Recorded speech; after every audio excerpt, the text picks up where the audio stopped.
विवेकी समाज जर घडवायचा असेल, काही समोरच्या 1000 माणसांच्या उपस्थितीमध्ये 100 लोकांच्या डोक्यामध्ये जरी आपण हा विवेकाचा किडा, चिकित्सेचा किडा जर टाकू शकलो तर मला वाटते ते आपल्यासाठी खऱ्या अर्थानं एक उत्तम योगदान होईल.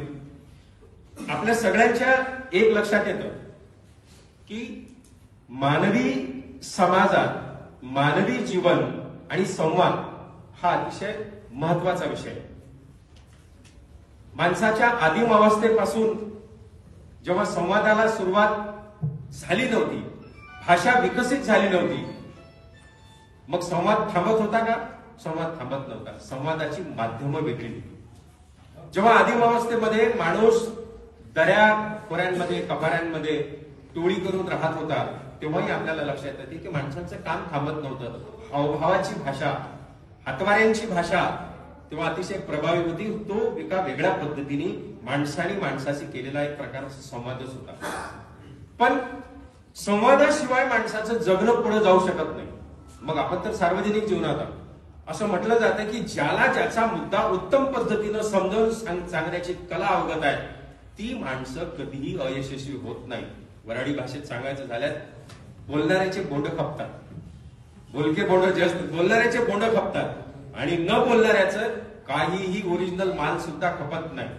त्याच्यामुळे संवादाची ताकद, भाषेची ताकद, शब्दांची ताकद, इतरांना कन्व्हिन्स करण्याची ताकद ही प्रचंड मोठ्या प्रमाणावर आहे.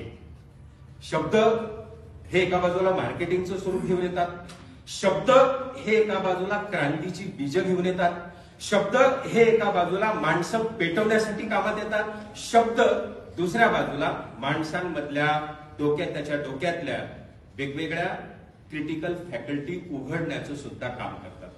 म्हणजे एका बाजूला माणसांची रोबो करण्यासाठी शब्द कामात येतात, दुसऱ्या बाजूला माणसांच्या क्रिटिकल फॅकल्टी उघडण्यासाठी कामात येतात, तिसऱ्या बाजूला माणसांच्या क्रिटिकल फॅकल्टी बंद करून त्याला कुलप लावून त्याच्या चाब्या गंगेत फेकून देण्यासाठी सुद्धा शब्दच कामात येतात. इतके प्रभावी हे शब्द असतात. आजच्या काळामध्ये जर तुम्ही तुमचं मत, आपण ज्या लोकशाही रक्षणाचं, संविधान रक्षणाचं ब्रीद घेऊन या क्षेत्रात वावरतो आहोत, मग आपल्यासाठी काय महत्वाचं आहे? सार्वजनिक क्षेत्रात, सार्वजनिक जीवनात आम्ही जर वावरतो तर तुमच्या माझ्यासाठी शब्दच महत्वाचे आहे. ज्या माणसाला स्वतःचं मत, ते मत तुम्हाला पटत असेल, नाही नसेल पटत हा भाग वेगळा, ज्या माणसाला स्वतःचं मत इतरांना पटवून सांगता येतं, त्याचं सामर्थ्य त्याच्याजवळ आहे, तेवढी शब्द संपत्ती त्याच्याजवळ आहे, त्याला राजकीय क्षेत्रात, सार्वजनिक क्षेत्रात, चळवळीच्या क्षेत्रामध्ये मोठ्या प्रमाणावर पुढे जाण्यासाठी अनंत मार्ग, अनंत दरवाजे उघडत जातात. ज्याला स्वतःचं मत सांगता येत नाही, कन्व्हिन्स करता येत नाही, त्याला कदाचित त्याच्या आईचं सुद्धा लक्ष केंद्रित करून घेता येत नाही. बालकाला जोपर्यंत त्याला शब्द फुटत नाही तोपर्यंत केवळ रडणं जमते. रडण्यातून सुद्धा तो आईचं लक्ष केंद्रित करून घेऊ शकते. पण ज्याला तेही जमत नाही, त्याच्या पोटाचे वांदे होतात, उपाशी राहावं लागतं, आजारी पडावं लागतं, कदाचित या सगळ्या प्रक्रियेमध्ये जीव सुद्धा जाण्याची शक्यता असते. म्हणून शब्दांचं सामर्थ्य जे आहे, तुम्हाला एखादी गोष्ट पटवून सांगता आली पाहिजे. आता आपण तर अशा क्षेत्रात आहोत की ज्या क्षेत्रामध्ये तुम्हाला एक मुद्दा, छोटा मुद्दा जरी असला तर तो मुद्दा इतरांच्या गळी कसा उतरवता येईल, तुमचे वेगवेगळे अँगल, वेगवेगळे तर्क लावून, वेगवेगळ्या त्याला परिमाण लावून ते तुम्हाला पटवून सांगता आलं पाहिजे. तर आदिम अवस्थेमध्ये सुद्धा याच पद्धतीनं हावभावाच्या पद्धतीतून, स्पर्शाच्या पद्धतीतून, निसर्गांची वेगवेगळी चित्र दाखवून, आपत्तींच्या काही गोष्टी आहेत त्याची आठवण करून देत देत माणसाचा संवाद झाला. भाषाशास्त्र त्याच्या आधी हे असं वेगवेगळ्या पातळ्यांवर विकसित झाल्याचं आपल्या सगळ्यांच्या लक्षात येते. आता दुसरी बाजू काय, काही हजारो वर्षाची प्रोसिजर त्याला लागली. माणसाच्या हावभावाची भाषा, स्पर्शाची भाषा, निसर्ग चित्रांची भाषा आणि पटकनी शब्दांची भाषा, हे जे काही मध्ये अंतर जे झालं, ते अंतर काही 5-10 वर्षाचं, 5-25 वर्षाचं नाही, हजारो वर्षाचा कालखंड याच्यासाठी खर्ची पडला. हजारो वर्षानंतर एक अवस्था अशी आली की त्याच्यात टोळ्या ज्या आहेत आदिम काळातल्या आदिमानवाच्या टोळ्या, ह्या टोळ्या प्रभावी बनल्या आणि टोळीचं मूळ जे शास्त्र होतं हे लुटीचं शास्त्र होतं, ते सगळ्यांना माहित आहे. शेतकरी संघटनेचं तत्वज्ञान त्यांनी ऐकलं असेल. त्या सगळ्यांना एक महत्वाचे जे सांगितलं जाते की सत्ताधारी माणसं जी आताची आहे, सत्ता म्हणजे काय, टोळ्या. आज सत्ता काय करते, एखाद्या प्रदेशातली सत्ता, देशातली सत्ता. आजची सत्ताधारी माणसं याचं मूळच कुठे असेल तर लुटारूंच्या टोळ्यांमध्ये आहे. लुटारूंच्या टोळ्या ज्या प्रभावी टोळी घाटावर असली, घाटाच्या खाली जायचं असलं, तिकडचं काही आपल्याला प्राप्त करून घ्यावं असं वाटत असलं तर आधी त्यांच्यावर हल्ला करायचा. ते शरण आले तर त्यांच्यावर विशिष्ट लगान लावायची. हे इतकं जे आहे अर्ध उत्पन्न आम्हाला द्या, अमुक द्या, अमुक कर द्या, टमुक कर द्या, जिजिया कर असेल, असे सगळे वेगवेगळे कर करत करत करत मग ती टोळी प्रभावी व्हायची. म्हणजे ही खालच्या आळीतली टोळी पण माझी अंगीकृत, वरच्या आळीतली टोळी ती पण माझ्या अंगीकृत. ह्या सगळ्या छोट्या छोट्या टोळ्या माझ्या आधिपत्याखाली आहेत. त्याच्यातून प्रभावी टोळी निर्माण झाली आणि हळूहळू लोकशाही व्यवस्था जेव्हा मजबूत झाली, या टोळ्यांमधलं आताचं बदलतं स्वरूप म्हणजे वेगवेगळ्या राज्यांवर, देशांवर आलेल्या सत्ता. म्हणजे सत्ताधारी माणसांचं मूळ जे कुठं असेल तर ते टोळ्यात आहे, लुटारूंमध्ये आहे. तर हे ज्या पद्धतीने त्यांनी त्यांचं नेतृत्व विकसित केलं, ते नेतृत्व एखादी गोष्ट समजावून सांगण्याच्या सोबत त्याची सांगड आहे. माझं मत मी जर एखाद्याला पटवून सांगितलं तर मी वैचारिकदृष्ट्या मजबूत होतो, मी धार्मिकदृष्ट्या मजबूत होतो. माझा जो काही विचार प्रवाह आहे, जे काही विचारधारा आहे, ती कोणाला पटवून सांगण्यामध्ये मजबूत व्यवस्था होते आणि कळत न कळतपणे ज्याचं वक्तृत्व चांगलं आहे, समजावून सांगण्याची क्षमता चांगली आहे, तो उत्तम वक्ता म्हणजेच उत्तम नेता. या अर्थाने लोकशाहीमध्ये हे समीकरण रूढ झालं. आजच्या काळात बघा, ज्या माणसाला, ज्या राजकीय माणसाला, ज्या राजकीय पक्षाच्या नेत्याला स्वतःच्या कार्यक्रमाचे, स्वतःच्या पक्षाची ध्येय, धोरण, त्यांचे कार्यक्रम जोपर्यंत लोकांना व्यवस्थितरित्या समजावून सांगता येत नाहीत, तोपर्यंत तो लोकशाही व्यवस्थेमध्ये, जिंकण्याच्या राजकारणामध्ये, निवडणुकांच्या राजकारणामध्ये सक्सेस होऊ शकत नाही. इथपर्यंतचा हा टप्पा आहे. याचा अर्थ संवाद, भाषा, समजावून सांगण्याची कॅपॅसिटी हे किती महत्वाचे आहेत हे तुमच्या लक्षात येते. प्राचीन काळामध्ये धार्मिक क्षेत्रामध्ये सुद्धा मोठ्या प्रमाणावर धर्माची जी निर्मिती झाल्यानंतर त्या धर्माचं तत्वज्ञान इतर लोकांना सांगणं, त्यांच्या गळी उतरवणं, त्यांना मानसिकदृष्ट्या तयार करणं, हे काम सुद्धा वेगवेगळ्या धर्माच्या संस्थापकांनी जे आधीचे प्रायमरी अवस्थेतले जे 2-5 शिष्य अनुयायी निर्माण केले, त्या अनुयायांच्या गळी ते उतरवलं. 5-5.5 हजार वर्षापूर्वी तुम्हाला सगळ्यांना दिसतं की महात्मा बुद्धांनी सुरुवातीचे जे काही अनुयायी निर्माण केले, ते अनुयायी इतके पक्के होते, कितीही कोणत्याही अँगलनं ठोकले तर ते मजबूतच होते. त्यांनी देशभरात, जगभरात ज्या पद्धतीने बुद्ध तत्वज्ञानाचा प्रसार केला, मग हळूहळू त्यांचं पाहता सगळ्याच धर्मांनी, म्हणजे धार्मिक क्षेत्रामध्ये प्रामुख्यानं या वक्तृत्व म्हणजे काही 5-50 हजार लोक समोर आहेत आणि एक व्याख्यान देऊन राहिला असा मर्यादित अर्थ त्याला नाही. वक्तृत्वाचा अर्थ असा आहे की जी बाजू तुमच्या जवळ आहे, जे तुम्हाला सांगण्यासारखं जे तुमच्या जवळ आहे, ते इतरांच्या गळी उतरवणं, ते तर्काच्या दृष्टीने, विवेकाच्या दृष्टीने योग्य असेल नसेल हा वेगळा भाग आहे. त्याच्यातील मग अनेक हे पडतात.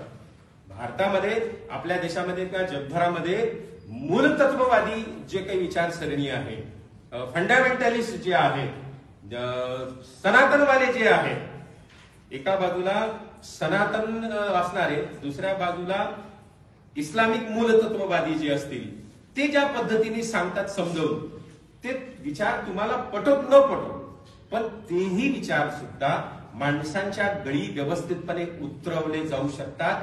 असे विचार सांगून माणसांचा मेंदू गुलाम केला जाऊ शकतो. हे इसिसच्या उदाहरणाने जगभरात आपल्याला पटलेलं आहे. महाराष्ट्रात सुद्धा पुण्यासारख्या ठिकाणी, कोंढव्यासारख्या ठिकाणी, संभाजीनगरच्या ठिकाणी अनेक शिक्षित आणि इंजिनियर पोरं, उच्च शिक्षित मुलं ज्या पद्धतीने इसिसच्या प्रभावात येतात, तिकडे जातात. हिंदूंमधली किंवा इतर ओबीसी मधली माणसं गलेलठ्ठ पगाराच्या नोकऱ्या एका क्षणात सोडून राष्ट्रीय स्वयंसेवक संघाच्या त्या प्रवाहात भरती होतात, त्याग करून टाकतात सगळा. म्हणजे हे एका बाजूला याचं उदाहरण, दुसऱ्या बाजूला त्याचं उदाहरण. हे सगळं शक्य कुठं होत असेल ते उत्तम पद्धतीनं वक्तृत्व आणि तुमचा विचार, तुमची बाजू समजावून सांगण्याच्या शक्तीपोटी ते सगळं घडतं. त्याच्यामुळे वक्तृत्वाला अतिशय अनन्यसाधारण असं महत्व आहे. संत साहित्याने महाराष्ट्रातल्या वारकरी संप्रदायानं त्याचा, या वक्तृत्वाचा अतिशय उत्तम पद्धतीनं वापर केला आणि सकारात्मक केला, समाजाच्या हितासाठी केला. कीर्तन असेल, प्रवचन असेल, भजन असेल, हे वक्तृत्वाचे पारंपरिक वेगवेगळे प्रकार आहेत. म्हणजे अगदी संत ज्ञानेश्वरांपासून, म्हणजे राष्ट्रीय स्तरावर जर आपल्याला बघायचं झालं, संत कबीरांपासून तर ते अलीकडच्या गाडगे महाराज, तुकडोजी महाराजांपर्यंत ती सगळी माध्यमं आणि प्रामुख्यानं वक्तृत्व हे माध्यम अतिशय प्रभावीपणे त्यांनी त्याचा वापर केला. कीर्तन म्हणजे आहे काय दुसरं, प्रवचन म्हणजे आहे काय दुसरं. तुमचा जो काही मुद्दा असेल, तुम्हाला लोकांच्या मेंदूमध्ये जे पेरायचं आहे, त्याच्या आधी शेत जमिनीची जशी आपण मशागत करतो, वखरणी करतो, डवरणी करतो, आवश्यक त्या ठिकाणी कमी जास्त असेल तर लिवलिंग करतो, ही जी मशागत आहे, ही मशागत धार्मिक क्षेत्रात सुद्धा, सामाजिक क्षेत्रात सुद्धा करावी लागते. हा एक दिवसीय वर्कशॉपचा प्रयत्न म्हणजे ही मशागत. महाराष्ट्रातल्या संत साहित्यानं, वारकरी संप्रदायानं सुद्धा याच पद्धतीची मशागत केली आणि जे लोकांच्या डोक्यात टाकायचं आहे, बहुसंख्य लोकांच्या, बहुजन समाजाच्या डोक्यात टाकायचं आहे, ते टाकण्याचं काम केलं सगळ्या संतांनी. कबीरांपासून तर गाडगेबाबांपर्यंत, तुकडोजी महाराजांपर्यंत आपल्या वक्तृत्वाचा उत्तम पद्धतीनं वापर केल्याचं आपल्याला दिसतंय. मग आता वक्त्याचे प्रकार अनंत असू शकतात. साधारणतः आपल्याला वाटते, एक दिसते, धारा प्रवाही बोलणारे जे वक्ते आहेत, राष्ट्रीय स्तरावर आपण जर बघितलं तर आपल्या देशाचे दिवंगत प्रधानमंत्री अटल बिहारी वाजपेयी यांचं वक्तृत्व बघा. अजूनही युट्यूबवर त्यांची भाषणं आहेत. एकदा ते सुरू झाले की त्यांचं वक्तृत्व, त्यांचे शब्द, त्यांची उदाहरणं ऐकत राहावीशी वाटणं. धाराप्रवाही शब्दांमधले चढ उतार, म्हणजे आरोह अवरोह, कोणत्या शब्दांवर अधिक भर द्यावा, कोणता शब्द एका टिपेला उंचीवर न्यावा, धडकनी खाली आणावा. म्हणजे श्रोत्यांमधला जर कोणी डुलक्यात येत असेल तर तो एका मिनिटात जागी होतो. अनेकदा अनेक वक्ते असे असतात ज्याला मोनोटोनस असतात. म्हणजे समजा तुमच्या समोर आले, आजच्या ठिकाणी उपस्थित बंधू आणि भगिनींनो, मी तुम्हाला थोडंसं सांगणार आहे, त्या असं एकाच टोन मध्ये तुम्ही 10 मिनिटात झोपायला लागतात. तुम्हाला मस्त छानपैकी डुलकी येते. मोनोटोनस वक्ते खूप आहेत बरं. आपल्या समाजातही असतात, शाळेतही असतात, आपली वर्गातली एखादी बाई किंवा गुरुजी असतो त्याच पद्धतीचे. हे मोनोटोनस, हे काहीच करू शकत नाही. 15 मिनिटात ते तुम्हाला झोपवतात. पण काही वक्ते अटल बिहारी वाजपेयी असतील, राष्ट्रीय स्तरावर पॉलिटिकल हे घेतले तर प्रमोद महाजन असतील, राष्ट्रीय स्तरावर इंदिराजी, जयप्रकाश नारायण, महाराष्ट्रामध्ये आचार्य अत्रे, त्याच्यानंतर नरहरण कुरुंकर, अलीकडच्या काळामध्ये तर खूप आहे. परंतु पण अलीकडच्या काळात खूप आहे. आधीचे जे वक्ते आहेत त्याच्यात प्रामुख्यानं शिवाजीराव भोसले, जे प्राचार्य शिवाजीराव भोसले, हे मगाशी सांगितलं ते मोनोटोनस मध्ये येऊ शकतात. अजूनही त्यांचे तुम्ही युट्यूबवरचे भाषण व्हा. संथ एका पद्धतीने, म्हणजे तुम्हाला छान झोप लागू शकते. पण मी ज्ञानाच्या बाबतीत तुलना नाही करत. प्रचंड त्या विषयाचं, त्याच्यामध्ये राम शेवाळकरांसारखं भाषण असेल, ही सगळी माणसं एका सुरात. पण दुसऱ्या बाजूला प्रमोद महाजनांचं भाषण, वक्तृत्वाचा उत्तम नमुना. युट्यूबवर भाषणात सगळी प्रमोद महाजनांची भाषण. तर हा भाषणांचा प्रकार जो आहे, तो भाषणांचा प्रकार अतिशय उत्तम पद्धतीनं समोरच्या माणसाच्या डोक्यामध्ये, त्याच्या मेंदूमध्ये उत्तम परिणाम करून जाणारा असतो. साधारण असं म्हटलं जातं की जेव्हा एखादी गोष्ट एका उच्च पातळीवर तुम्ही जेव्हा नेता, तेव्हा तुमच्या मेंदूमधला तो कप्पा उघडा होतो, काय तुमच्या मेंदूमध्ये टाकायचं आहे ते, आणि त्या परमोच्च पातळीवर तुम्ही असले की तेव्हा महत्वाची गोष्ट तुमच्या डोक्यात धाडकनी टाकून द्यायची, ती कायम बसते. टीव्हीवर आपण एखादी मालिका पाहतो ना, मालिका असते, सिनेमा असतो, अत्यंत उत्कंठा आपली जागृत होती की आता काय होते, आता काय होते, आणि आपल्याला झटका बसावा असा क्षण येतो, धाडकनी तिथे पेक जाहिरात. ते कशासाठी? श्रोत्यांचं मानसशास्त्र अभ्यासून ते निर्णय घेतलेले असतात. जेव्हा एखादी गोष्ट उत्कंठेच्या पलीकडे जाते त्यावेळी तुमचं मेंदूचा तो कप्पा उघडतो. त्या उघडलेल्या कप्प्यात काही टाकलं, कचरा टाकला, जाहिरात टाकली की ते तुमच्या व्यक्तिमत्वाचा कदाचित अविभाज्य भागही बनू शकते. हे मार्केट सर्वे, लोकांच्या मानसिकतेचे सर्वे केलेले असतात. त्याच्यामुळे अनेकदा असे वक्ते, प्रखर वक्ते तुम्ही बघा, धार्मिक क्षेत्रातले वक्ते बघा. काही वर्षापूर्वी श्रीराम मंदिराचं आंदोलन जेव्हा टिपेला होतं एकदम, तेव्हा साध्वी ऋतंबराचं भाषण ऐका, अशोक सिंघलांचं भाषण ऐका. हे धार्मिक क्षेत्रातले जे वक्ते आहेत यांचं भाषण ऐका. अजूनही ते युट्यूबवर भाषणं आहेत. तुमचा रोम रोम उभा राहतो की आता काय करायचं. 5000 वर्षापासून या देशातल्या हिंदूंवर सतत पद्धतीने अत्याचार होत आहे. आता मात्र ते आपण बदला घेण्याची वेळ आलेली आहे, आणि हा बदला जेव्हा घेण्याची वेळ आली असेल तेव्हा तुमच्या हातात एक एक तलवार असेल आणि तुम्ही समोर दिसाल तो माणूस धडाधड कापल्याशिवाय राहणार नाही. त्याची वेळ आतापासून सुरू होते. ते भाषण ऐकलं घराच्या बाहेर पडलं की असं वाटतं की मुसलमान दिसला की कापलाच पाहिजे. अशा पद्धतीची माणसं सुद्धा निर्माण केली जातात, आणि हे हत्यार आहे वक्तृत्व. वक्तृत्व दुधारी तलवार.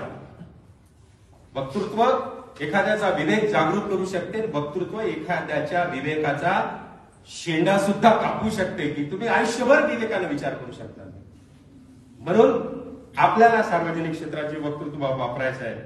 ते वक्तृत्व अतिशय तोलून मोजून वापरायचं आहे. पहिली गोष्ट, तुम्हाला भाषण का द्यायचं आहे? तुमच्याजवळ सांगण्यासारखं आहे. जोपर्यंत माझ्याजवळ सांगण्यासारखं काही नाही तोपर्यंत भाषण देण्याच्या भानगडीत पडू नये. सांगण्यासारखंच काही नाही. अनेक वक्त्यांची भाषणं असतात, तर स्टेजवर बसले की भाऊ तुम्ही बोला 2 मिनिटं, भाऊ तुम्ही बोला 2 मिनिटं, काही कारण नाही. प्रायोजक असते बिचारा, त्यानं पैसे दिलेले असतात, तो आग्रह करतो, आणि जो ज्यांनी पैसे दिलेले असतात तोही त्या आग्रहाला बळी पडतो. मग काय, फार छान कार्यक्रम पुरुषोत्तम पाटलांनी हे केलेला आहे, मी त्यांच्या पुढच्या कार्यक्रमाला सुयश चिंतितो. तर याला काय अर्थ? तुमच्याजवळ सांगण्यासारखं काय? म्हणून वक्तृत्वाच्या क्षेत्रामध्ये जोपर्यंत तुमच्याजवळ सांगण्यासारखं काही नाही तोपर्यंत त्याचा अट्टहास धरू नका. हा महत्वाचा मुद्दा. तुम्हाला काय बोलायचं, ते बोलायचं असेल ते छानपैकी त्याचे मुद्दे काढा. आपल्या क्षेत्रात आता ज्या विषयावर आपण काम करतोय, आपण संविधानाच्या पायमल्लीवर काम करतो आहोत, आपण देशातल्या कट्टरतावादाचा विचार करतो आहोत, आपण अल्पसंख्याक समुदायाला दाबण्याचा सार्वत्रिक कार्यक्रम, ज्याला सरकारी आश्रय मिळालेला आहे त्याच्यावर काम करतोय, आपण आदिवासी स्त्रिया यांच्यावर जे अन्याय होतात त्यांच्यावर काम करतोय, करायचं आहे. आपल्याला मॉब लिंचिंगवर काम करायचं आहे. आपल्याला देशातल्या सर्वसामान्य माणसाला जो सत्ताधारी दिग्भ्रमित करतायत त्याच्यावर आपल्याला काम करायचं आहे. एका मुद्द्यावर तुम्हाला काम करायचं आहे. ते मुद्दे ज्या पद्धतीने तुम्हाला समजले, आणि मग एखादा मुद्दा समजला की माणूस अस्वस्थ होतो. माणसाला ही निसर्गाने दिलेली सगळ्यात मोठी देणगी आहे.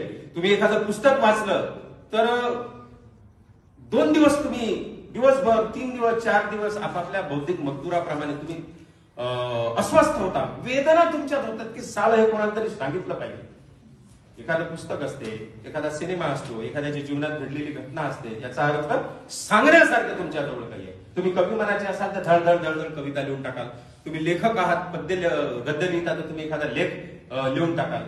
पण तुम्हाला एखादी गोष्ट लक्षात घ्या, वक्तृत्व म्हणजे एखादी गोष्ट जसा प्रसंग घडला तसाचा तसा तो समोर उभा करणं, हा कथाकथनाचा वेगळा प्रकारही असतो. तो तुम्हाला उभा करायचा असेल, ते सांगण्याचं तेवढं शब्द सामर्थ्य तुमच्याजवळ असेल. आणि शब्द सामर्थ्य निर्माण करण्यासाठी मित्र कठोर परिश्रमाला पर्याय नाही.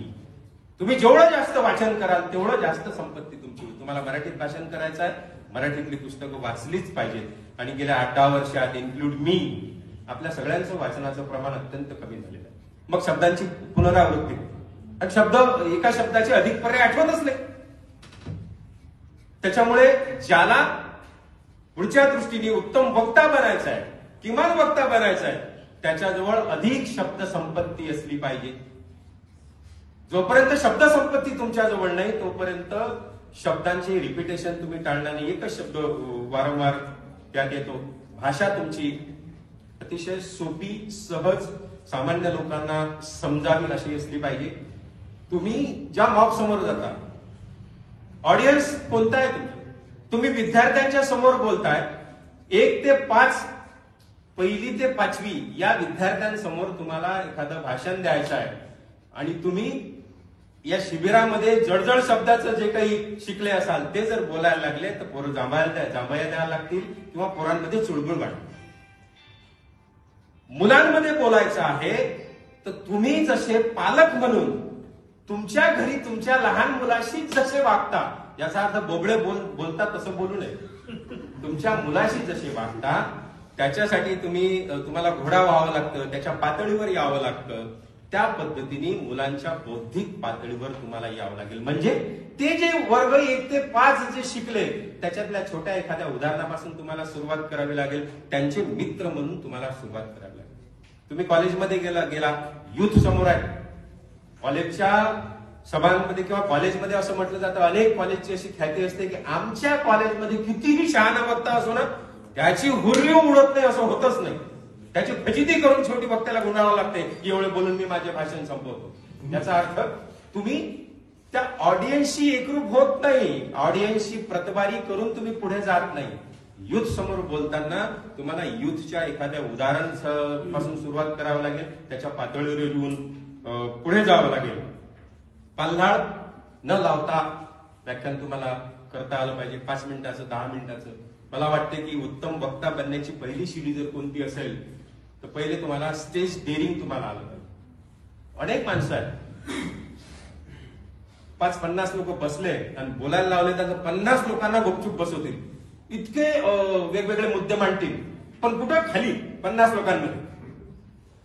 म्हणजे याचं उदाहरण मी माझ्या घरीच आहे. समजा 25-30 बाया जर बसलेल्या असतील तर बाई बायको शारीला गुपचूप बसवते. पण स्टेजवर म्हटलं तिला की अमुकाचं स्वागत करतं, पाय लटलट लटलट कापतात, घाम यायला लागते, आपल्याला जाणवते की पाय लटलट कापतात. याचा अर्थ स्टेज डेअरिंग आपल्याला आली पाहिजे. मग स्टेज डेअरिंगची सुरुवात कशी? काहीच नाही. आपला कार्यक्रम असला, अमुक माणसाचं स्वागत करण्यासाठी मुद्दामून फुल घेऊन स्टेजवर आपण स्वतःच्या जरा पायाकडे पाहू की हालतात काय, मजबूत होतात काय, तिथपासून सुरुवात करा. स्टेज डेअरिंग असलं पाहिजे. एखाद्या कार्यक्रमाला अनुमोदन द्या किंवा पुरुषोत्तम आवारे यांनी आणलेल्या प्रस्तावाला माझं अनुमोदन आहे, आभार प्रदर्शन करा. संचालन हे अनेकदा निवेदन हे मोठं होते, तर मग अनेकदा तुम्हाला जावं लागते स्टेजवर. ठीक आहे, शेवटचे 1-2 मिनिटं तुम्ही आभार प्रदर्शन करू शकता. सुरुवातीला लिहून द्या 8-10 मुद्दे, ते करा. स्टेज डेअरिंग, आणि हे स्टेज डेअरिंग एकदा तुम्हाला यायला लागलं म्हणजे या क्षेत्रामध्ये फार विचित्र शिकवणारे लोक आहेत. बरं, भाषण कसं करावं तर समोरचे माणसं म्हणजे सगळे मूर्ख बसलेले आहेत हे गृहीत धरून तुम्ही बोला असंही सांगणारे लोक आहेत. मध्ये बसलेले आहेत, मराठी आहे आपल्या समोर, हरभरा आहे, हे समोर बोला. हे अतिशय मूर्खपणाची उदाहरणं आहेत. हे गृहीत धरू नका. तुमच्या समोर बसलेला माणूस, श्रोत्यांमध्ये बसलेला माणूस किती चाणाक्ष असू शकतो, तुमची पिसं कशी काढू शकतो, हेही उदाहरण इतक्या वर्षाच्या चळवळीत आम्ही बघितलेलं आहे. आणि अंधश्रद्धा निर्मूलन चळवळीत प्रामुख्याने तर दिलीपराव माहित आहे, सगळ्यांनाच स्वातंत्र्य दिलेलं आहे, ते आपण सगळे शायने. नेत्याची पिसं कळायला मागे पुढे कोणी पाहत नाही, इतकं त्याला चिरतात. त्याच्यामुळे अशा परिस्थितीमध्ये आपण समोरचा माणूस जो आहे, आपला श्रोतृवर्ग जो आहे, प्रेक्षक आहेत, काही करून दाखवत असाल चमत्काराची प्रात्यक्षिक काही एखादं, तर त्याला जे प्रेक्षक असतात, श्रोते असतात, म्हणजे समोरचा माणूस हा मूर्ख आहे अजिबात समजू नका, याचा अर्थ तुम्ही तयारीनिशी गेलं पाहिजे. एखादा मुद्दा, तुमचे विचार, तुमचं मत लोकांना पटेल याची शक्यता नाही आणि तुम्ही त्याचा आग्रह करू नका.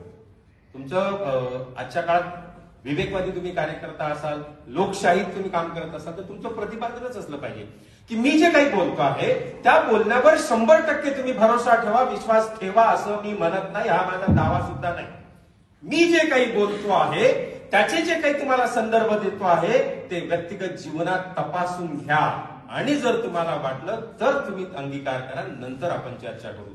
ही विज्ञानाची भूमिका ही सरळ सरळ जर तुम्ही मांडली, पाल्लाळ न लावता, तर मला वाटते लोकांना पटू शकेल. कोणत्याही विषयात शेवटी आपण म्हणतो ना की एखादा वक्ता आला आणि तो एक उदाहरण जे 2 मिनिटात द्यायचं असेल त्याला 10 मिनिटं लावत असेल, तर आपण म्हणतो कशाला नमनाला घडाभर पाणी तेल टाकतं बाबा, काय गरज आहे, पटकन सांगणं तर म्हणजे तलवार. म्हणून बोलताना वक्त्यांनी पाल्हाळ जास्त लावू नये, रिपिटेशन होणार नाही याची काळजी घ्यावी. अनेकदा एखाद्या कार्यक्रमात 10 वक्ते बोलायचे असतात आणि 9 वक्ते किंवा 6 वक्ते झाल्यावर 7वा तुमचा नंबर येतो. काहीच कारण नाही, पहिल्या 6 वक्त्यांनी नाव घेतलेले असतात, पहिल्या स्टेशन बसलेले, आजचे नगरपालिकेचे अमुक अध्यक्ष अमुक, मुख्याधिकारी अमुक, सगळ्यांची नावं पहिल्याही घेते, दुसराही घेते. ते रिपिटेशन टाळलं पाहिजे. समोरची माणसं दमड्या देत असतात, काही कारण नाही. आणि त्याच्या भाषणामध्ये जे मुद्दे आहेत ते मुद्दे टाळण्याचा प्रयत्न 100% केला पाहिजे. पंचायत अशी होते की तुम्ही घरून भाषणाची तयारी करून गेलेले असतात आणि काही लोक एवढे शायने असतात की तुमच्याशी चर्चा करून समजा तुमचे काही मुद्दे समजले, कोण्या लेखातून समजले की तुम्ही ज्या मुद्द्यांची तयारी करता त्याच्यातले 90% मुद्दे आधीच्या भाषणामध्ये झालेले असतात. तुमचे होते पंचायत म्हणजे 15 मिनिटं भाषण ठरलेलं असतं, किती मोठा माणूस असो तो म्हणते हे तयारी केली आहे, हे याच्या गळी उतरवतोच, ओकूनच जातो. बोर भाषण, आधी ऐकलेले मुद्दे, नवं काय आहे तुमच्याजवळ. म्हणून नेहमीसाठी वक्त्यांना लक्षात ठेवलं पाहिजे की ज्यावेळी तुमचा क्रमांक येईल, तुमचा नंबर लागेल, त्याच्या अगोदर वक्ते इतर वक्त्यांच्या तोंडून बोललेली वाक्य पुन्हा तुमच्या तोंडून रिपीट होता कामा नये, तरच ते तुमचं सगळं प्रभावी होईल. भाषणामध्ये वक्त्यांनी म्हणी, कविता, गझल, शायरी, रूपक यांचा वापर करावा की करू नये, हाही अलीकडे चर्चेचा मुद्दा झालेला आहे. खरं म्हणजे त्याचं प्रमाण अतिशय मर्यादित असलं पाहिजे. आता एखाद्या गझलेचा संग्रह, शायरीचा एखादं पुस्तक सापडलं तर त्यातले 100 वापरलेच पाहिजेत याचा अभ्यास करणारे लोक खूप आहेत. म्हणजे सुरुवात करतील एखाद्या गझलेनं, शायरीनं, 5 मिनिटं झाल्यावर पुन्हा वापरतील, कारण ते स्टॉक संपवायचा आहे ना आपल्याला, अशा पद्धतीने. आणि नको त्या ठिकाणी नको ती गझल वापरणं, हा अलीकडे मोठा प्रकार झालेला आहे. एखादी शायरी सुद्धा म्हणजे कळतच नाही कशाला काय वापरायचं. म्हणजे एखाद्या माणसाची तारीफ करायचं आहे तर ते सांगायचं की हे इतके मोठे विद्वान आहेत की कोळसा उगाळला तेवढा काळाच, त्याची तारीफ करताय की बदनामी करताय, कुठे कोणता संदर्भ वापरावा याची पंचायत होते, मग त्याची फजिती तिथे होते. अनेकदा चुकीचे संदर्भ चुकीच्या ठिकाणी देऊन टाकतात. म्हणून रूपकांचा, म्हणींचा वापर केला पाहिजे, पण मर्यादित. अनेकदा आपण जेवताना एखादं लोणचं, काही चटणी त्याच्यासोबत असली तर जेवण जसं झणकेबाज, चवदार, रुचकर असं होते, तशा पद्धतीचं तुमचं वक्तव्य, तुमचं भाषण करायचं आहे तर एखाद्या छान तुमच्या विषयाला साजेल, परिस्थितीला चपखल बसेल अशा एखाद्या शायरीनं तुम्हाला समारोप करता येईल उत्तम पद्धतीनं. तुमच्या संघटनेचं असेल, दुष्यंत कुमारांचे या दृष्टीनं, सामाजिक आणि संघटनात्मक दृष्टीनं, संविधान सन्मानार्थ दुष्यंत कुमारच्या सगळ्या रचना ह्या अतिशय महत्वाच्या आहेत. खूप शायर आहेत असे, पण दुष्यंत कुमारचा आपण वापरतो ते प्रभावी आहेत. मराठीत अनेक गझलाकार आहेत, ते फार प्रभावी पद्धतीनं त्यांचं वक्तव्य आहेत, गझला आहेत, त्यांचा वापर करू शकतो, पण एखाद्या लिमिटमध्ये. जेव्हा लक्षात घ्या की भाषणाची सुरुवात आणि शेवट हा अतिशय महत्वाचा भाग. सुरुवात आणि शेवट ज्याच्या भाषणाचा प्रभावी होतो त्याची छाप दीर्घकाळ श्रोत्यांच्या मनावर, श्रोत्यांच्या वर्गावर राहत असते. त्याच्यामुळे तुम्ही रटाळ शेवट केला तर तुम्ही मेसेज देऊ शकत नाही. तुम्हाला काय सांगायचं? म्हणून भाषण तुम्ही मी ज्यांची नावं सांगितली, अटल बिहारी वाजपेयी, प्रमोद महाजन, इतर अनेक लोक, त्यांच्या भाषणाचा समारोप एखाद्या विशिष्ट टप्प्यावर नेतात भाषण. एवढं तुम्हाला उदाहरण देत देत देत देत प्रचंड उंचीवर भाषण देते, धाडकनी तिथे समारोप करून टाकतात. त्याचा झटका बसते, तो संदेश शेवटचा तुमच्यात लक्षात राहतो. म्हणून भाषणाचा प्रारंभ आणि त्याचा शेवट एका विशिष्ट उंचीवर गेल्यानंतर त्या ठिकाणी संपवला पाहिजे. ही माणसं का लक्षात राहतात? एखाद्या क्षेत्रामध्ये आता क्रिकेटर, त्याची कारकीर्द प्रचंड, सिनेमातली असो क्रिकेटरची असो, प्रचंड उंचीवर कारकीर्द असते, पटकन एक निर्णय घेऊन टाकते निवृत्तीचा. सगळ्यांच्या मनामध्ये हे निर्माण होते, खंत निर्माण, काय झालं, दुःख निर्माण होते. त्याच्या कारकिर्दीच्या करिअरच्या एखाद्या उंचीवर निर्णय घेणं. नाही तर राजकारणातली माणसं 70 होते, 75 होते, जायला कधी जातं, वाट पाहतात लोक. एखाद्या पदावरही तसं, बँकेचा अध्यक्ष असेल, सोसायटीचा अध्यक्ष असेल, लोक वाट पाहतात, हो जाणं बा घरी. म्हणून माणसाने सार्वजनिक क्षेत्रातल्या करिअरवर एखाद्या उंचीवर असताना पटकन निर्णय घेतला पाहिजे. त्याची रोख लोकांमध्ये लागली पाहिजे. खंत वाटली, अरे बोला, म्हणजे एका वक्त्यांना कारण नसताना कोणत्याही मुद्द्यावर पडणाऱ्या टाळ्या हा इशारा असतो की बंद करा. आणि लोकांमधून चालू द्या असं येणं हे फार कमी लोकांच्या वाट्यावर येतं. म्हणून भाषणाची समारोप एखाद्या प्रचंड उंचीवर गेलेले असताना कुठल्या तरी शायरीनं करा, कुठला तरी मेसेज देऊन करा. आणि लक्षात घ्या, भाषण आम्हाला फक्त 2च प्रकारच्या भाषणांची सवय करायची आहे, एक मैदानावरचं भाषण आणि एक हॉलमधलं भाषण. अनेकदा वक्ते चांगले असतात, गाजलेले वक्ते असतात, पण मैदानावरचं भाषण कोणतं आणि व्याख्यान कोणतं? शब्द एकच आहे, भाषण आणि व्याख्यान. पण जाहीर सभा असली कोणाची, तर आज संतोष टाले तात्या यांचं जाहीर व्याख्यान, जाहीर भाषण हे जाहीर आहे, कोणातरी प्रचाराची सभा आहे. आणि शिवाजी कॉलेजच्या सभागृहात टंकेल प्रस्ताव आणि त्याचे मानवी जीवनावर होणारे परिणाम या विषयावर संतोष टालेंचं भाषण आहे, ते व्याख्यान आहे. तिथे बौद्धिक आहे. तुम्हाला वही आणि पेन घेऊन बसलेल्या श्रोत्यांच्या समोर बोलायचं आहे, त्यांना मुद्दे द्यायचे आहेत. तिथे तुमचं वक्तृत्व पणाला लावायचं नाही. तुम्हाला तिथे अनावश्यक हातवारे करायचे नाही. हातवारे कुठे करायचे? मैदानावर करायचे. ते राज ठाकरे करतात, ते मुद्दामावर असं केलं की ते असं आलं पाहिजे, फोटो आला पाहिजे. अनेक तो वक्ते असे असतात, असे करतात, जोपर्यंत फोटोवाला फोटो घेत नाही तोपर्यंत त्याचं असंच असते. हे जाणवतात. म्हणून वक्त्यांनी कुठले हावभाव केले पाहिजे, कशा प्रकारचा पेहराव घातला पाहिजे, कशा प्रकारचं तुमची देहबोली असली पाहिजे. आता हे पोडियम आला ना, त्याच्यामुळे खूप चांगलं झालं. हे एवढाच दिसतो तुम्हाला, नाही तर काही कारण नाही.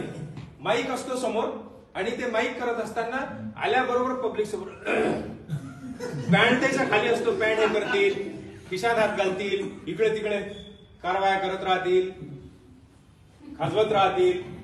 हे अनावश्यक ज्या गोष्टी आहेत ह्या आरशासमोर बसून आधी प्रॅक्टिस करायची. तुम्हाला काय नेमकं लक्षात घ्या, तुम्हाला काही वाटत नाही, तुम्ही कारण नसताना कान खाजवता, डोकं खाजवता. 2-3 वेळ पाहिलं की विद्यार्थी जर असले कॉलेजवाले, वर काय तुम्ही कृती करताना तुम्हाला काही वाटत नाही, पण तुम्हाला बघणारे 1000 लोक असले तर 2000 डोळे असतात. कॅमेरा एखादा चालू असला त्याचाही अँगल ठेवत असतो. म्हणून फार काळजीपूर्वक ह्या बारीक सारी गोष्टी आहेत. तुम्ही श्रोत्यांसमोर बोलता कसे आणि अनावश्यक त्याला अनुषंगित जर हातवारे झाले तरच करा. हातवाऱ्याची काही गरज नाही. अनेक लोक हात बांधून पण बोलणारे आहेत, ते फारच टेरिंगबाज असतात. कितीही मोठा त्यांनी विरोध केला तर हा हात काढत नाही. आता हे काही उत्तम वक्त्याचं लक्षण नाही, कारण वक्ता हा जर श्रोत्यांच्या समोर असेल तर त्यांना हात बांधण्याचं काहीच कारण नाही. अनुषंगिक त्याचे हातवारे झाले पाहिजे. एखाद्या कृती व्यवस्थित समजावून सांगण्याचं जे काम असते, दिलीपराव समजून सांगताना तुम्हाला अमुक गोष्ट तमुक गोष्ट ह्या गोष्टी करता आल्या पाहिजे. जर तुम्ही हात बांधून हे करत असाल तर श्रोतेही सुद्धा कलाकार आहेत, एकही टाळ्या वाजवत नाही तरी हात बांधून बसतात. आपल्याला वाटते साला इथे तर टाळ्याची अपेक्षा होती आणि मग ते नको तिथे टाळ्या वाजवतात. हे जे वर्तन आहे वक्त्याचं हे अतिशय चुकीचं आहे. भाषणाची सुरुवात कशी करावी हा त्याचा मुद्दा आहे. अनेक माणसं ठराविक पद्धतीने भाषणाची सुरुवात करतात. प्रोफेसर श्याम मानवांची भाषणाची शैली तुम्ही ऐकली असेल. सळसळत्या रक्ताच्या, जिवंत हृदयाच्या आणि शाबूत डोक्याच्या माझ्या तरुण मित्र आणि मैत्रिणींनो. चळवळीतले अनेक मी वक्ते पाहिले शब्दशः हेच वाक्य वापरून सुरू करतात. काही गरज नाही, हे सुरीकरण झालं सरळ. त्यांनी एक मेसेज दिलेला असतो.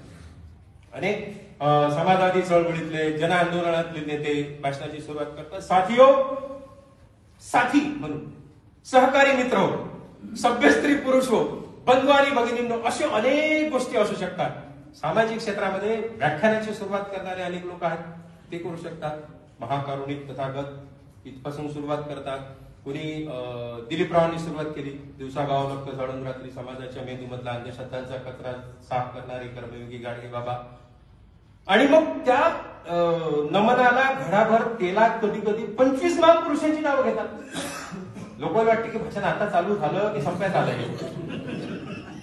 याचं भान तुम्हाला असलं पाहिजे. तुम्हाला नेमका मेसेज काय द्यायचा आहे. तुम्ही साहित्यरत्न अण्णाभाऊ साठेंच्या जयंती किंवा पुण्यतिथीच्या निमित्ताने जा, मग तिथे तुमच्या या सगळ्या नमनामध्ये अण्णाभाऊ साठेंचं नाव नसलं तर लोक म्हणतील साला फारच बदमाश माणूस आहे, याच्यासाठी अण्णाभाऊ साठेचं नाव निघेल. तुमच्या क्रमात कधीच नाही, तुम्ही 25 भाषण तसेच केले.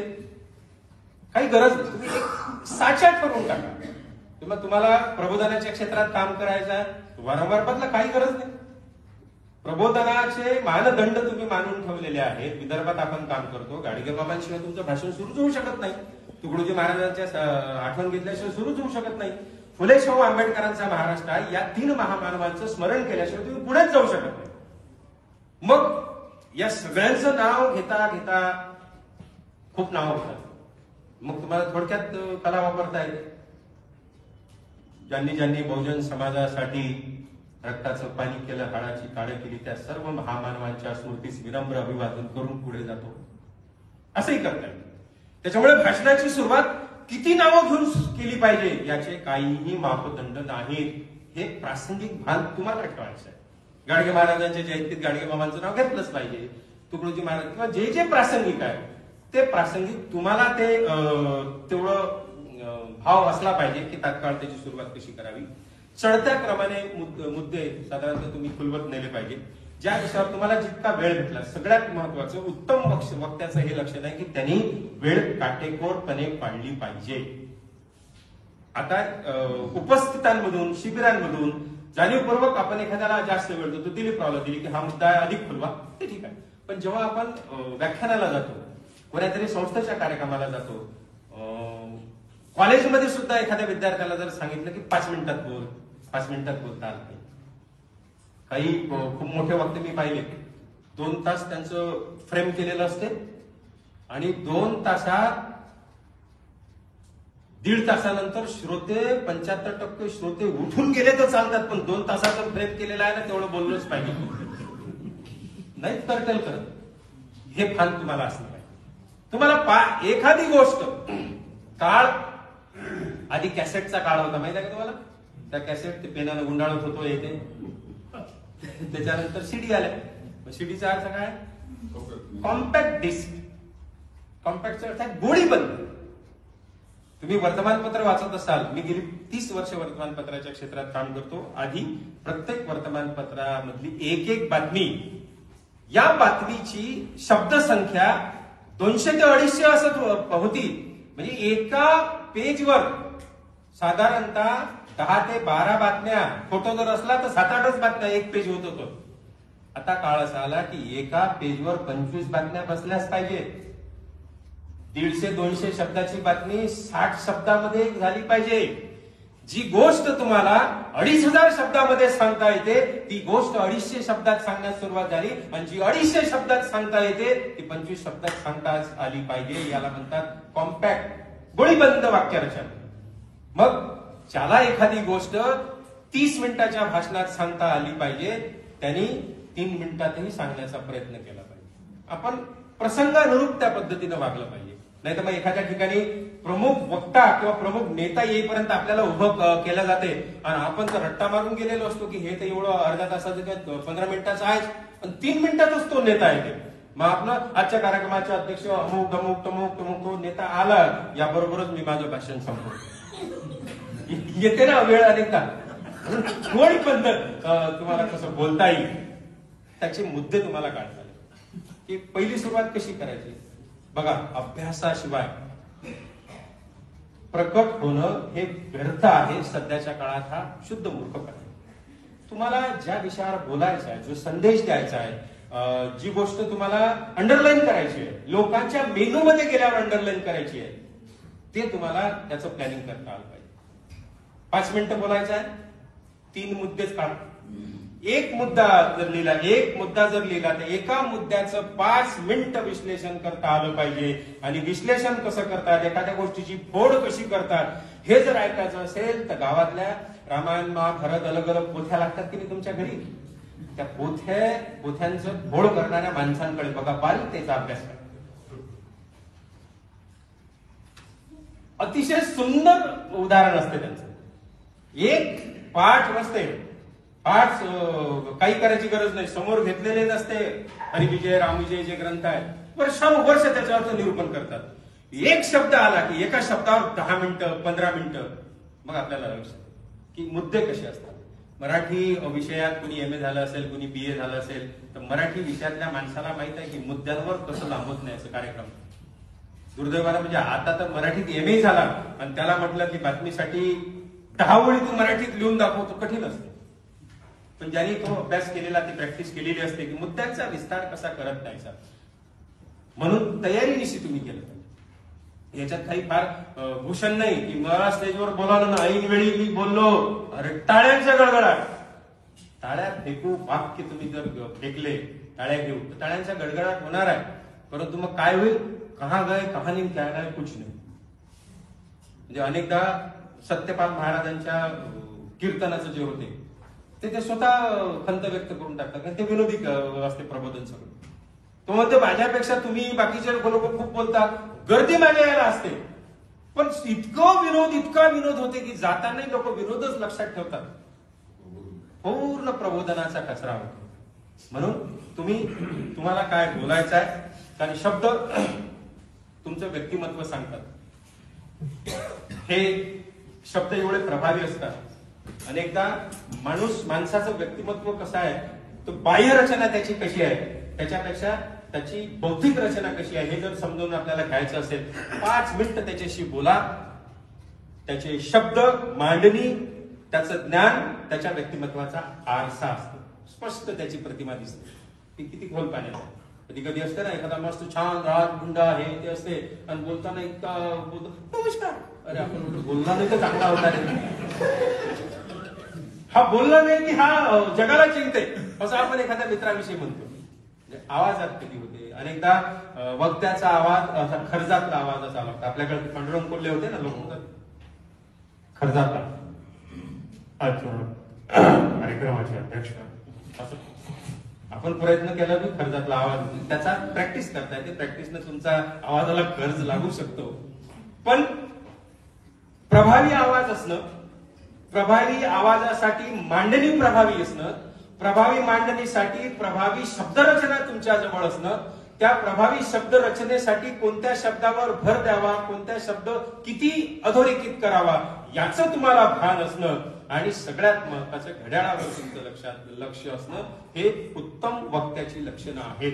त्याच्यामुळे एखाद्या माणसाने वेळ दिला, त्याच्यात 2 मिनिटं अगोदर वक्ता म्हणून तुम्ही संपवत असाल तर तुमचं कायमस्वरूपी तुमची एक प्रतिमा निर्माण होते. आणि त्याच्यासाठी पुन्हा मी एकदा आवाहन करेल की भरपूर वाचन, वेगवेगळ्या क्षेत्रात भरपूर आणि चौफेर, म्हणजे त्याच्यात करंट अफेअर तर आलेच. तुम्हाला जेव्हा सार्वजनिक याच्यात तुम्हाला एखादं मोटिवेशनल भाषण द्यायचं आहे, तुम्ही मोटिवेशनल स्पीकर आहात, तर तुम्हाला लोकांच्या जगण्यातल्या खचलेल्या ज्या बाजू आहेत त्या बाजूंचा सुद्धा अभ्यास पाहिजे. आणि एखादा माणूस खचलेला आहे, अपयशाच्या गर्तेत खैत पडलेला आहे, त्याला उचलून वर घ्यायचं आहे आणि त्याच्या प्रेरणा इतरांनी घ्यायचं असं वाटत असेल, मोटिवेशन समोरच्याला द्यायचं असेल, या घटना सुद्धा तुमच्या जीवनाचा भाग बनल्या पाहिजेत, तुमच्या अभ्यासाचा भाग बनला पाहिजे. तर तुम्ही मोटिवेशनल स्पीकर म्हणून नव्या पद्धतीने विकसित होण्यात फार वेगवेगळ्या प्रकारात जगण्याच्या क्षेत्रामध्ये. तर शेतकऱ्यांच्या आत्महत्या झालेल्या भागात तुम्हाला जर शेतकऱ्यांना मार्गदर्शन करायचं असेल आणि तुम्ही तिथे शेतीच्या अर्थव्यवस्थेवर बोलत राहिले तर तो परिणाम शून्य ते होईल. माणसाच्या जगण्यात चर्चा सुद्धा, संवाद सुद्धा किती आवश्यक आहे. तो संवाद त्या क्षणात कुणीतरी संवाद करणारा शेतकऱ्याशी भेटला, व्यावसायिकाला भेटला, जो आत्महत्येच्या किनाऱ्यापर्यंत आलेला आहे, त्याच्याशी जर बोलण्याचं तुमचं मार्ग सुकर होऊ शकला, तुम्हाला वाटते त्याची आत्महत्या थांबेल. हेही शब्दांचं सामर्थ्य आहे. त्याच्यासाठी करंट अफेअरचा अभ्यास अतिशय आवश्यक आहे. मगाशी सांगितले की एका शब्दाचे अनेक पर्याय.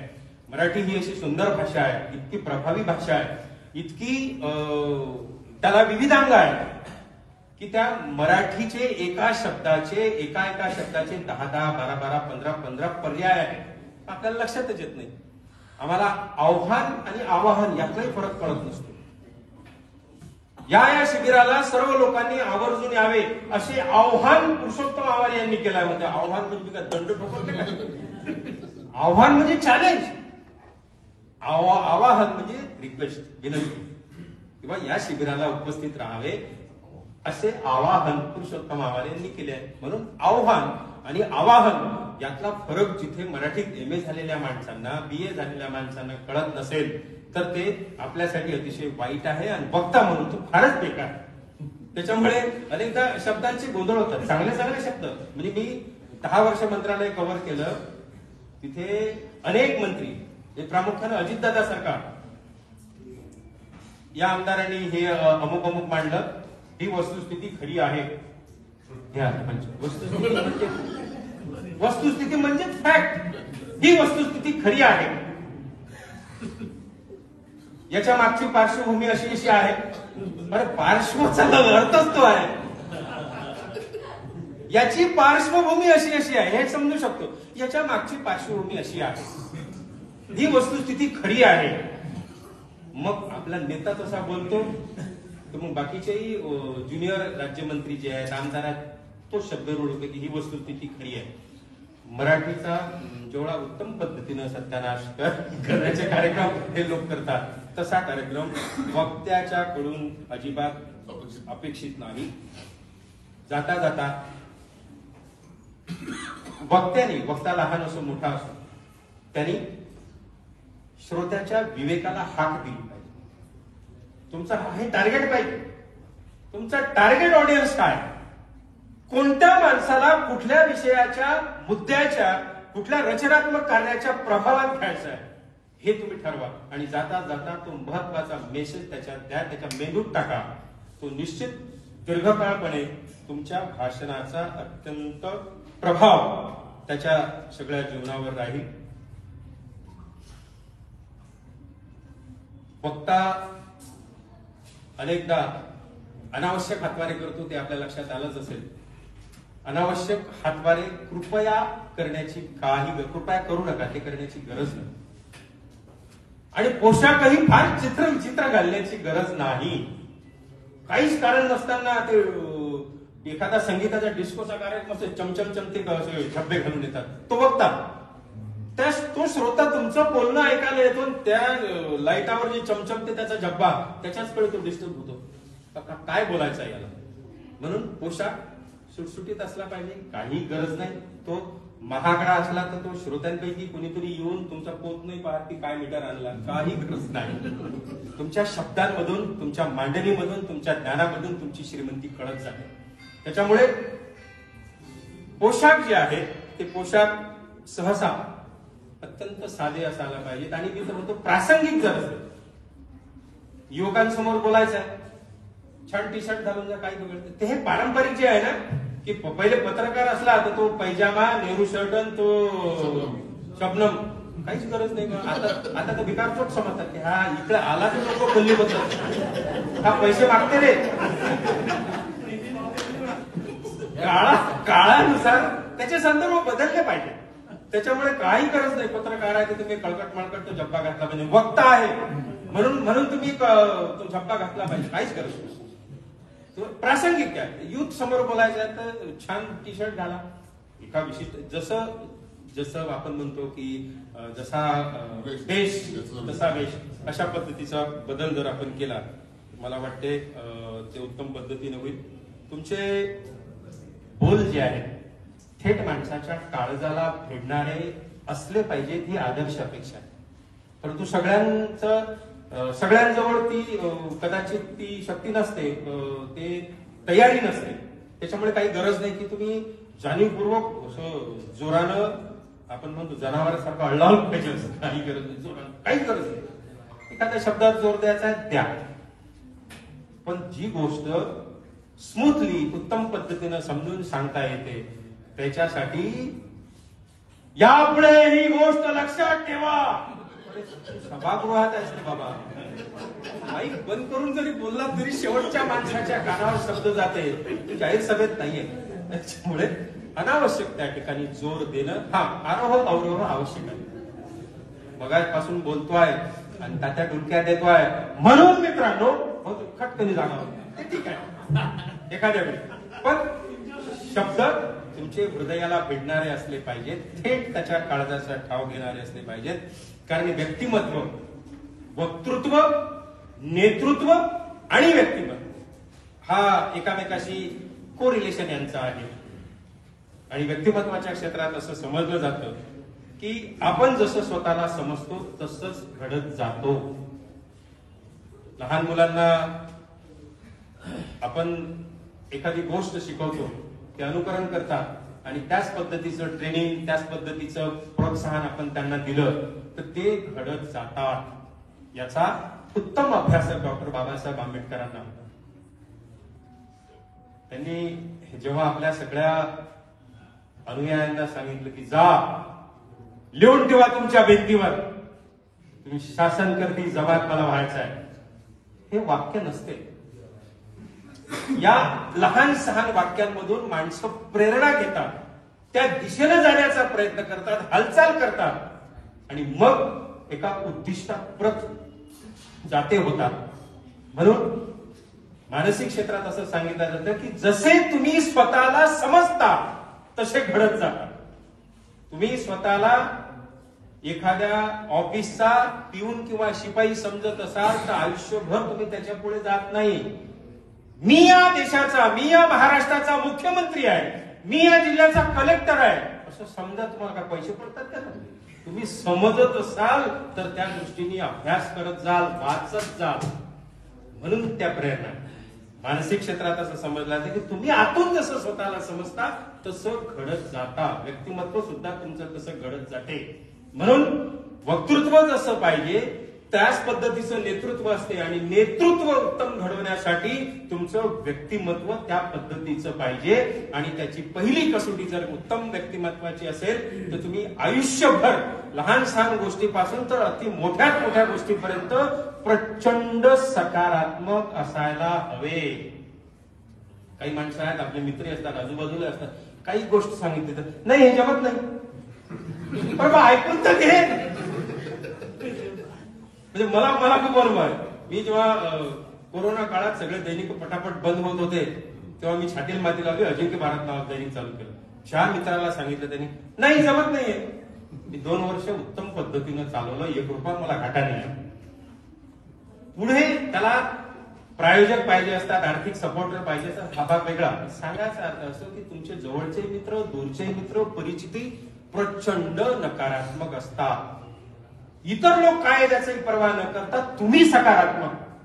कोणी काहीही जगाला गवसणी घालणारी एखादी स्कीम तुम्हाला सांगितली किंवा त्याची योजना सांगितली तर त्याला म्हणायचं गो अहेड, हे धोके त्यातले आहेत, हे धोके टाळले की ओके. पण आधीच आपण सांगतो नाही नाही हे कामच नाही ना, तुला पैशाने उठपटांग धंदे करतो, इथपासून आपण सुरुवात करतो. बाप पोराला डिमोरलाइज करते, आई पोराला करते, मित्र मित्राला करतो, भाऊ भावाला करतो, हे तुमचं कामच नाही. आणि प्रामुख्यानं बहुजन समाजाचं हे मोठ्या प्रमाणावर दुखणं आहे. एखाद्या माणसाने मार्केटमध्ये एखादं दुकान टाकलं ते म्हणते नाही हो बेपार आणि हे धंदा दुकान आपलं काम आहे का, हे मारवाडी गुजरात्याचं काम आहे. हे ठरलेलं असतं. वर्षानुवर्ष आपण तेच ऐकत आलेलो. याचा अर्थ नकारात्मक ज्या गोष्टी आहेत त्या गोष्टी आतापासून टाळायला आपण सुरुवात करा. काही गरज नाही की त्या मोठ्या मोठ्या गोष्टी थेट आपण केल्याच पाहिजेत नकारात्मक.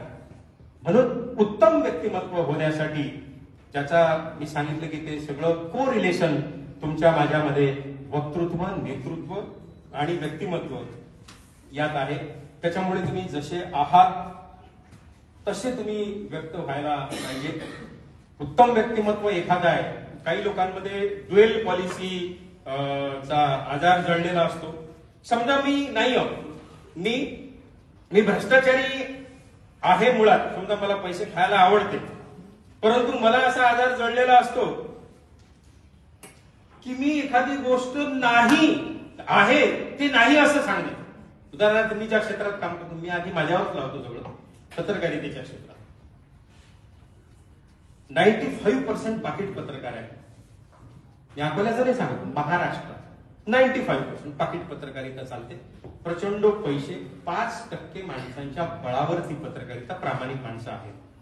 परंतु सार्वजनिक जीवनामध्ये जर त्यांना 4 ठिकाणी एकत्र यायचे असेल, पत्रकारांना मार्गदर्शन करायचं असेल, तर इतकं मार्गदर्शन करतील की पत्रकारांनी किती शास्त्रशुद्ध असलं पाहिजे, किती निष्कलंक असलं पाहिजे, किती निश्चारित्र असलं पाहिजे.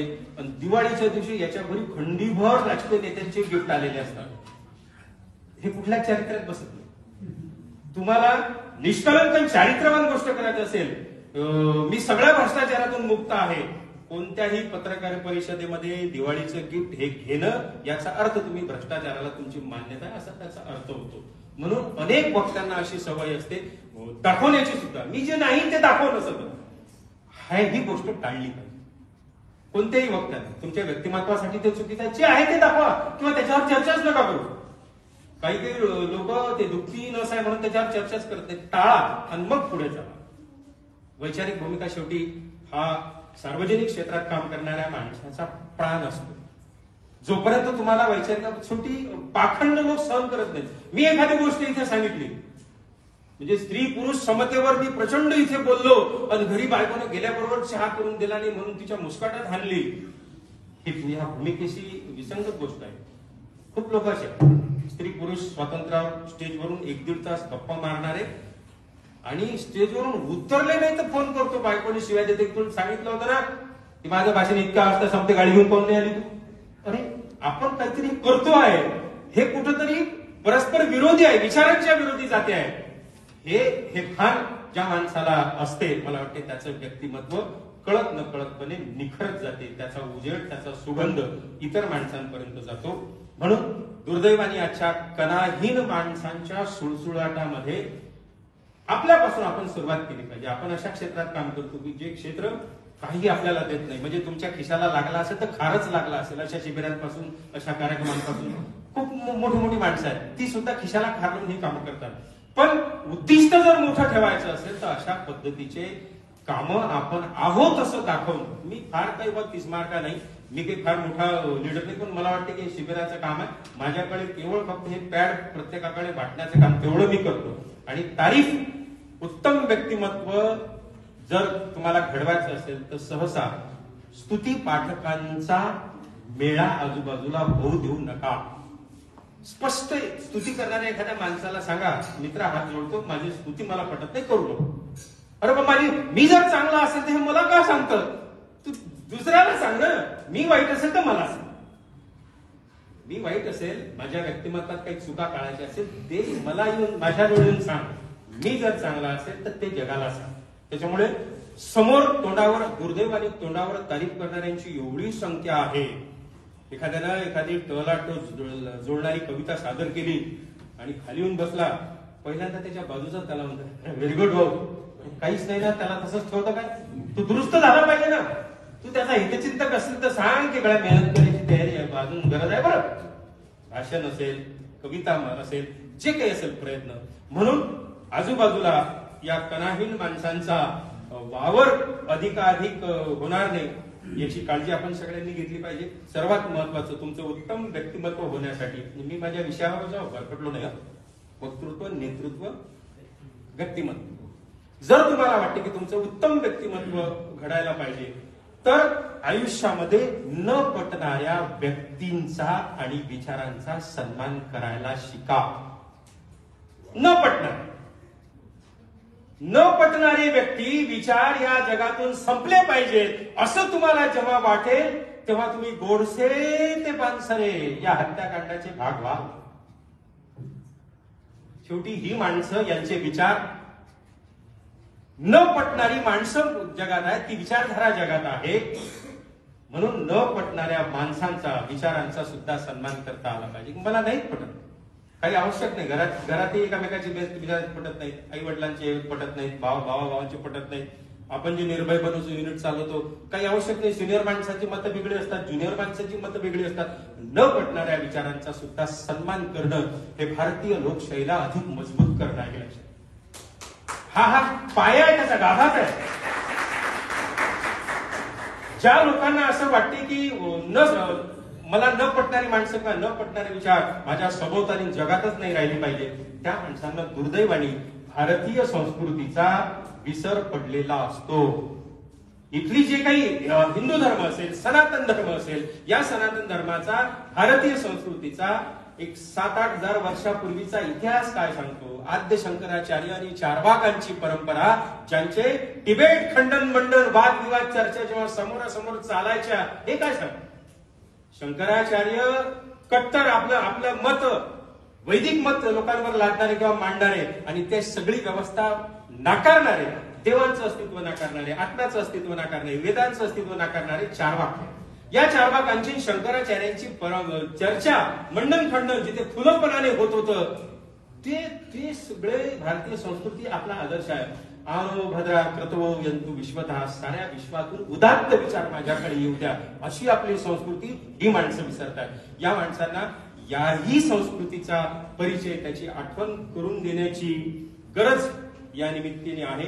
म्हणून यातून जर विवेकी माणूस जर आपल्याला जागृत करायचा असेल तर, मला तुझे विचार पटत नाहीत, पण तुझे विचार, तुझ्या विचाराचं स्वातंत्र्य, तुझ्या विचाराच्या स्वातंत्र्यासाठी माझं प्राणाचं बलिदान केलं तरी चालेल, ही तयारी जोपर्यंत तुमच्या माझ्यातला माणूस ठेवणार नाही, तोपर्यंत न पटणाऱ्या विचाराचा मी सन्मान करू शकणार नाही.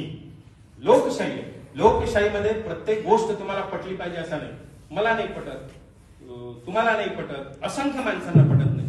100 माणसं आहेत, ते 100 माणसांचे 100 विचार असू शकतात. पण त्या सगळ्यांचा सन्मान करत करत जर आपण पुढे गेलो तर मला वाटते उत्तम व्यक्तिमत्वाचे आपण धनी होऊ शकू.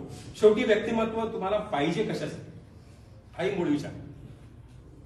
अनेकदा मी पुन्हा माझ्या पत्रकारितेचं उदाहरण सांगतो. अनेकदा पत्रकार असतात, वय वाढता वाढता ज्येष्ठ पत्रकार होतात, की हा आता 60 वर्षाचा, 70 वर्षाचा ज्येष्ठ पत्रकार. मग त्या 70व्या 60व्या वर्षी त्यांना विचारलं की काका, ज्येष्ठ पत्रकार आहात, बातमीचा इंट्रो किती शब्दाचा असतो. नाही, म्हणजे ज्यांना व्यवस्थित बातमी सुद्धा लिहिता येत नाही, ते वय वाढल्यामुळे ज्येष्ठ पत्रकार झालेले आहेत. आपण कशासाठी वाचतो? उत्तम व्यक्तिमत्व कशासाठी? तुमचं जगण्याचा उद्देश काय? उत्तम व्यक्तिमत्वाशी वक्तृत्व, नेतृत्व, अधिक व्यक्तिमत्व, हे जर तुम्हाला कोरिलेट करायचं असेल तर तुम्हाला तुमच्या जगण्याचा उद्देश कळला पाहिजे. की मी फार त्या आध्यात्मिक याच्यात जात नाही की मी कोण आहे, तो प्रश्न विचारत नाही. पण आपण ज्या व्यवस्थेत काम करतो त्या व्यवस्थेत तुमचं व्यक्तिमत्व जे आहे ते व्यक्तिमत्व कशासाठी घडवायचं, या प्रश्नाची उत्तरं तुम्हाला मला देता आली पाहिजे. त्याच्यासाठी सकारात्मक राहता आलं पाहिजे. त्याच्यासाठी तुम्हाला तुमच्या संपर्कात जी माणसं येतील त्या माणसांना सकारात्मक पद्धतीनं घडवता आलं पाहिजे. सुरुवातीच्या काळामध्ये असं मानलं जात होतं की माणसाचं नशीब वगैरे जे काही भानगडी आहेत त्या सगळ्या व्यक्तिमत्व संपूर्ण घडून ती सटवी नावाची जी काही ब्रह्मदेव देवाजवळ असते तिनं सगळं लिहिलेलं असते. माणसाच्या जन्मापासून तर मृत्यूपर्यंत ते सगळं जसं बंदिस्त आहे, जसं लिहून ठेवलंय तसं घडणार आहे. त्याच्यामुळे तुम्हाला त्यात चेंजेस करण्याचा फारसा अधिकार नव्हता.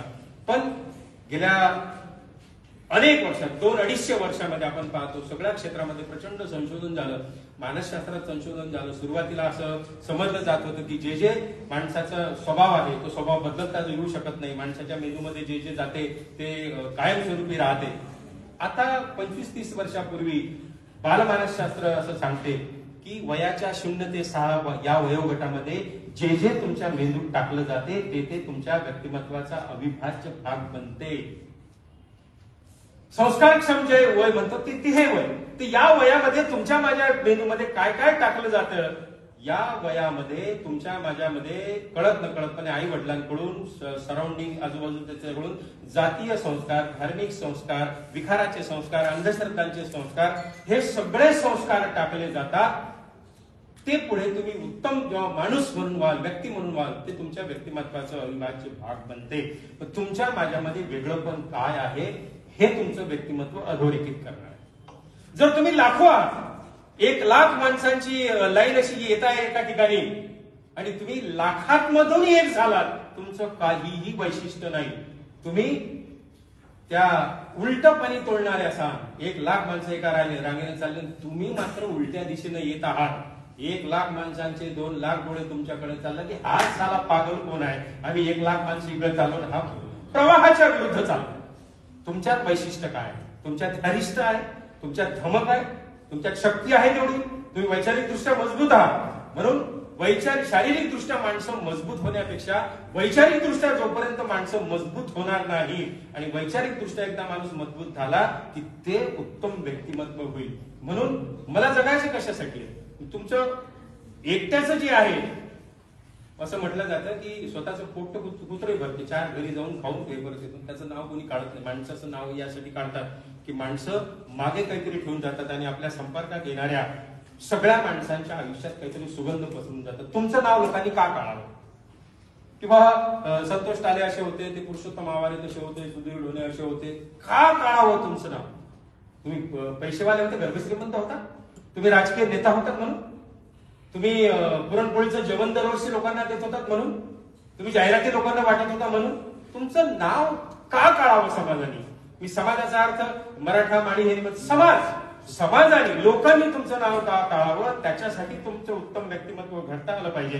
त्याच्यामुळे तुम्हाला या सगळ्या गोष्टीत काहीतरी क्वालिटी तुम्हाला दिली पाहिजे.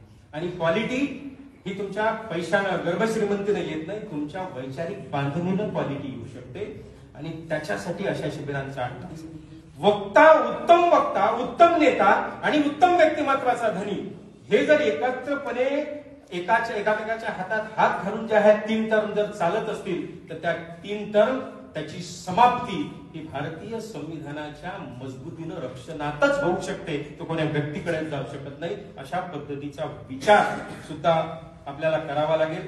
म्हणून उत्तम वक्ता होण्यासाठी ज्या काही क्वालिटीज आहेत त्या क्वालिटी आपण सगळ्यांनी अंगीकाराव्या. या विचारांचं सोनं घेऊन, या विचारांचा अत्तराचा फाया घेऊन तुमच्या माझ्या संपर्कात जी माणसं येतील त्या सगळ्या माणसांचं आयुष्य सुगंधी करून आपण सोडावं एवढी अपेक्षा करतो. मला वाटते लांबलेला विषय संपवतो. धन्यवाद.